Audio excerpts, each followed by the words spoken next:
Well, hello, welcome to Up Next, our regular Rovers Roundtable. Bit of a different feel this week. As you can see, we're going virtual for logistical reasons, and we're looking ahead to a unique double header, as well as briefly back on the Whitehaven victory for Featherstone Rovers at the weekend. Sunday sees Featherstone host York, and before that, the Royal Navy play the Great Britain Prison Service. So we welcome the Royal Navy Rugby League and UK Armed Forces Rugby League captain, and that's Petty Officer Ben Taylor. Hi, Ben.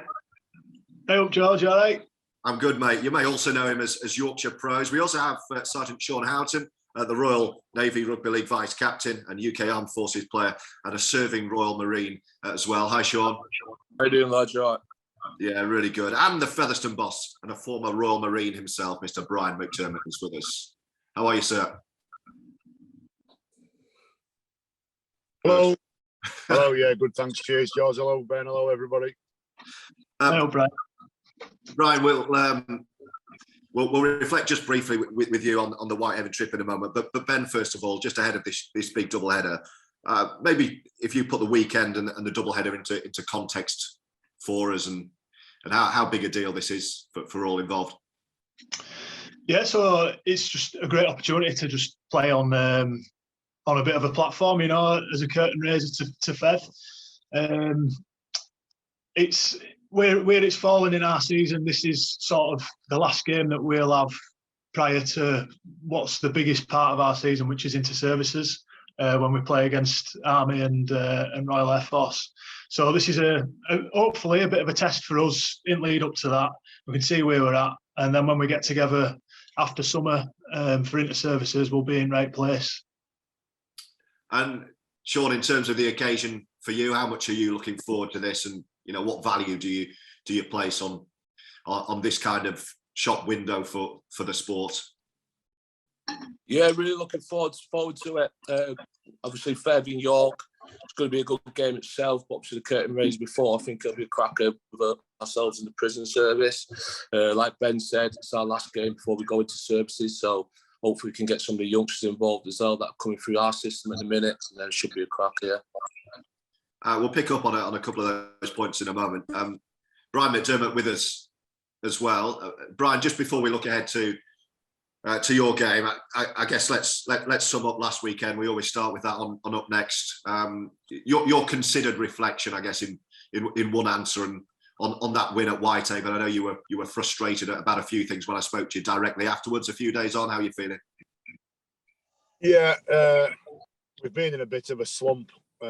If you talk about performance, we've been in a slump for a few weeks now, and I don't think there's an easy solution to getting out the slump. It's just got to be a bit of perseverance and a bit of hard work, and just, you know, keep on ticking over and keep doing the things that we're doing at training. I am seeing improvement. I am seeing slight improvement, but the game at Whitehaven, I thought our intent defensively and some of the stuff we did with the ball was really good, but the game was punctuated by some just horrendous defensive line, and we can't get away from that. So I think everyone would want to know why, and I think that's for after the season. Why are we in this slump? That's for the review at the end of the year, and I don't mind sharing my thoughts on that, but that's not for now. And then the next question is, well, how do we get out of it? And this is it. This is the beauty of sport. This is the brilliant thing about sport, because you can't really define or pinpoint why teams win or lose, especially when you're training like we are and preparing like we are, and we've got a group of blokes who care, and I've got a group of blokes who care deep about how we're playing, not just whether we're winning or losing. They care deep about how we're playing. So it is frustrating. It is hard. But yeah, we've just got to keep at it, and I am seeing improvement. But all teams go through a blip. Now, ours is more than a blip. You know, we're in a bit of a slump, but we'll pull out of it. And of that, I'm confident. But we're just going to have to hold your nerve, and you know, the team's doing a good job doing that. Coaching staff are, and the club's doing a good job of doing that. Ben and Sean, you're massive, passionate rugby league fans, as I am. I'm sure you enjoy listening to a great rugby brain like Brian speak with the passion he does. Sean, how much of your life and how much of your day-to-day now is spent around around rugby league?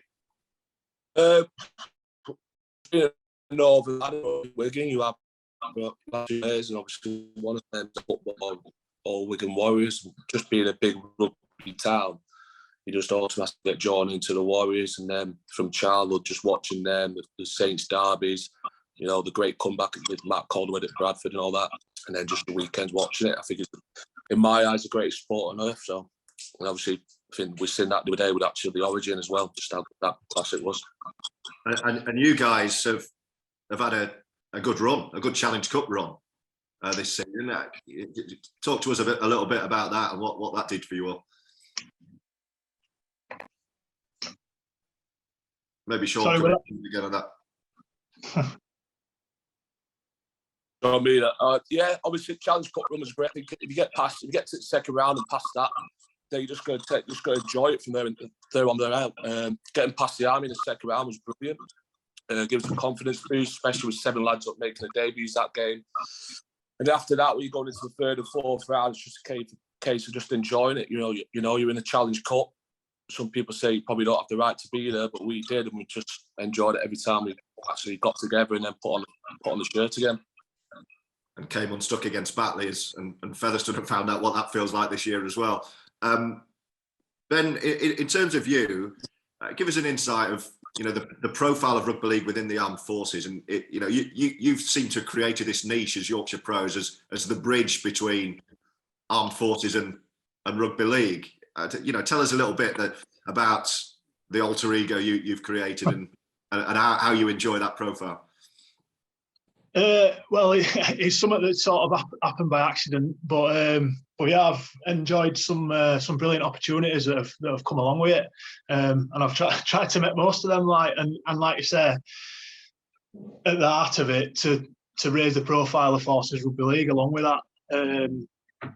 So yeah, it's brought along opportunities, and I've been able to use that platform to share what I'm passionate about, which is obviously the armed forces as a whole and rugby league within it. We don't get to meet up and play as much as some of us would like, just because obviously we're deployed all over the world. We'll have a different team every fixture because different lads are deployed in different places, and that's the same for other services as well, but probably not to the same extent as the Royal Navy or Marines. So yeah, opportunities like this weekend are brilliant for us all to get together, like I said, pre-inter services, and try and showcase what we're about. Brian, I've known you a long time. I don't think we've ever spoken about your time in the forces as a former Royal Marine. What are your? I mean, do you enjoy or not talking about that time in life, and what are your reflections on that period? It's. I don't think we've ever spoke about it, but I do get asked a lot about it. It's I don't really know how to capture it without. It's probably the biggest thing I've ever done. It trumps anything I've done in rugby league as a player or coach. And I go as far as had I not joined up, I don't think I would have had the career I've had in sport. So weirdly, I played as a kid, played rugby league as a kid. My older brother was a professional. I wasn't that good as a kid, and I'm not being overly humble. I just wasn't that good, and I packed in playing at the age of 13, and I pretty much made the decision to join the Corps around about when I was 14, and just went hell bent on that, and had 5 brilliant years in the Royal Marines. I wanted to be in forever. I wanted to be a career soldier, but I kept on drinking too much beer and kept getting in trouble. So I had to make a career move. When I went for a promotion, and the sergeant major said, as long as his ass points downwards, I'm never getting promotion. I thought I better have a different career path. So quick as a flash, there's a bit more to the story than this, but I left the Marines in 1992. And luckily, I got a trial with Bradford Northern. What used to be Bradford Northern, it now is Bradford Bulls. And I fortunate enough to sign a professional contract with them. And I took up a career in sport, but I wouldn't have done any of that without joining the Marines first. There was no rugby league when I was in. It wasn't allowed to be played.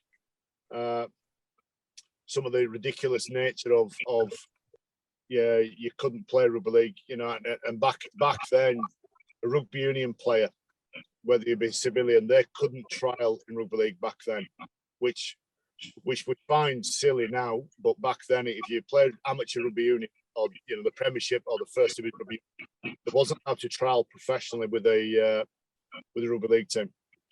But I won't get too bent out with that story because rugby league in itself banned amateur players from having a trial with rugby league clubs. So if an amateur player, a rugby league amateur player, in the early 90s, late 80s, trialled with a professional rugby league club, they were banned for 2 years to going back to the amateur game. So, so a bit of a mess about whether you could play rugby league back then, but there was no rugby league when I was in the military.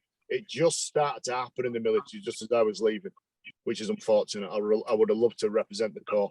And what these guys are doing now, flying the flag for the sport, but doing it while still in the military, whether you're in the Navy or the Marines, it's credit to them. It's not easy. I recognise some of the things they're talking about. You've got to get time off to represent sport, and if you're busy globally on a conflict level around the world, it's horrendous trying to get time off. And why would you afford anybody time off to go do sport when your oppos are out either in Iraq or Afghanistan or somewhere around the world? So credit to them for sure. And just one more, Brian, to you on that, as you've summed up that time very, very eloquently. But you served Northern Ireland, Iraq as well. In terms of the character building experience that you had, how has that moulded you as both a person and a head coach in professional sport? Yeah. Look, I think any lad who joins up and passes out and gets the green beret, what that does for them, it just gives them a belief that anything can be achieved, because it's such a big deal. And most lads who join, bear in mind, most lads who join up are late teens or early 20s. So I was 17 when I joined up, and I look at some 17-year-olds today and I'm thinking, what on earth, how could I have ever done something as a 17-year-old bloke like that? And at the age of 17, I thought I didn't learn anymore. I thought I had life cracked. Certainly when I got my green beret, I passed out at the age of 17. I got my green beret, and I thought, well, this is it. This is life. Clearly, I was, had a hell of a lot more to learn about life and all those type of things. But the point I'm making is, it gives you such confidence, and it gives you such confidence that anything can be achieved. So, playing first team rugby for Bradford Northern was a massive target for me. But I never thought it was, because I've already earned my green beret. Playing for Great Britain, which I was fortunate enough to do, was a massive target for me. But weirdly, I never thought it was, because of what I've done in the past. So I think if you're in the military, the Royal Navy is a great organisation and it produces very professional people. I think if you've got that as a background, it's it goes without saying. It can put you on to do some special things. Sean, you were listening very, very attentively to Brian speaking there as a Royal Marine, a serving Royal Marine yourself, and a rugby league player for the United Kingdom Armed Forces. What did you make of what you've just been listening to from Brian? Yeah, it's interesting. It's kind of the same story as me. I joined at 17, passed out 2 weeks, just 2 weeks after my 18th birthday, and then went on deployments myself. But yeah, I agree with everything he says. The confidence it gives you. Yeah, that's about it, really. What about you, Ben? Listening to Brian speak so passionately about his time and how he's kind of created aspects of his character and in a way the person he is. Do you see some of that in you? Yeah, I think it's one of them things that sort of happens without you knowing about it. Throughout your career, you take little bits from a sergeant major or a warrant officer or a lieutenant commander. You take little bits from different people, but you don't realise that you're doing it. And yeah, it's definitely sort of moulded me as a person. But I've been in for 15 years now, so yeah, it's a fairly long time. It's all my adult life. I joined at 17 as well, so we all draw parallels there. Are you thinking of being a lifer like Brian said he thought he was going to be, or will you do something else at some point? Well, we're at one of them stages now, what we call a pension trap. So I'll probably keep going for the time being, but while I'm still enjoying it and I'm still playing rugby league, then yeah, I'll be stopping in. Let's, for the last couple of minutes, talk about this weekend's doubleheader then in the game. We'll come on to Brian, your game, huge game against York in a moment. But the Navy against the prison service, what kind of game, Sean, do we think this is going to be? I think hopefully be a physical game. It's what we like. I've never played prison service before. It's usually teachers we have a game against, but you know they're probably going to be a physical side, a fit side. So hopefully our middles, you know, we've got probably we have got the two best forwards in United Kingdom Armed Forces Rugby League. Hopefully they get us over the line. We're in the arm wrestle. Then we can just play our sort of rugby and control the game our way. And what do you want to come out of this weekend, both in terms of the performance, Ben, and what it can do if enough people turn up and watch the occasion? Yeah, obviously performance, like Stretch said, we've probably got some new younger lads getting blooded in, which is great before into services. Obviously we'll be going for a win and hopefully a dominant win, but we want a good test, plenty of physicality, and just a chance to sort of play a bit of rugby really in conditions that we're going to have, which we'll be able to chuck ball about. In terms of what it can do to showcase us, I think it's a great platform to be playing on, and hopefully plenty of folk turn up to watch and see a good game of rugby league. As Brian said, when he were in Royal Marines, there was no rugby league. I think it officially got recognised in Royal Navy in 1997, so a few years after Brian left. So for people nowadays who can watch a game like that and think, oh, perhaps a career in Royal Navy where I can play rugby league and earn a trade, get a degree, get a green beret, whatever it is. You can do a bit of both and have best of both worlds, which is what's turned out for me. Final couple of thoughts from you, Brian. Are you, probably a silly question, I was going to say, are you able to look forward to weekends like this? I'm not sure you do as a head coach, do you? Yeah, of course I do. I've got a brilliant job, George. Yeah, absolutely I do. It's just before I get on that, I just listened to the lads speak there. I remember joining Leeds Rhinos as an assistant coach early 2004, maybe late 2003. And the Royal Navy had a recruitment drive. And what they were saying was they were going around Super League clubs, and those lads who didn't get signed on long term from the academies of Super League clubs, why don't you ever think about a career in the military, in particular the Royal Navy, Royal Marines? And what they highlighted was that it's the same mentality. And that's why I've enjoyed my career in sport. It's as close to being in the military as you're ever going to get if you're involved in a team sport. And I've been unbelievably fortunate. I've earned a living out of it for these years. So it's the same type of mentality, same type of the devil may care attitude. It's the same type of no challenge is too big.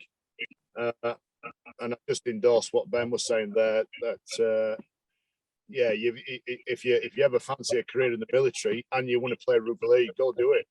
Do both nowadays. It's a brilliant venture.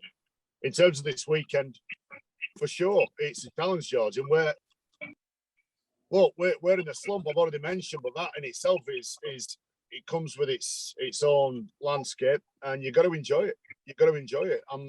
I'm fascinated how we're dealing with it, how the players are dealing with it. I really enjoy working with the players. They're a group of honest, transparent, hard-working people. Nobody's blaming anybody else. I know there's all sorts of things being talked about and said outside the camp, but that's good because that's not what's going on inside the camp. And what we do inside the bubble we only need to know about it, and it's pretty strong. And look, it's going to be a real challenge. York had a disappointing loss on Monday, so they're going to come with a bit of fighting spirit. We need to get ourselves in order. I'm not sure whether we will or not this weekend. It's a process we're going through, and it's a bit of a challenge and a task that we've got to get on top of. If you don't enjoy it, you shouldn't do it. And it's just one of those things where people are saying you're not going to do it, you're not going to do it, you're not going to do it at the end of the year. You're not good enough, and that's what we're here for, aren't we? To prove people wrong. That's a great point. I think to finish it on, listen, it's been fascinating. It's been brilliant speaking to you all. Thank you all for your time. See you all at the weekend, and the very best of luck to all of you. And thank you for watching Up Next. We will see you next time. Cheers, Ben. Cheers, Sean. Thank you. Cheers.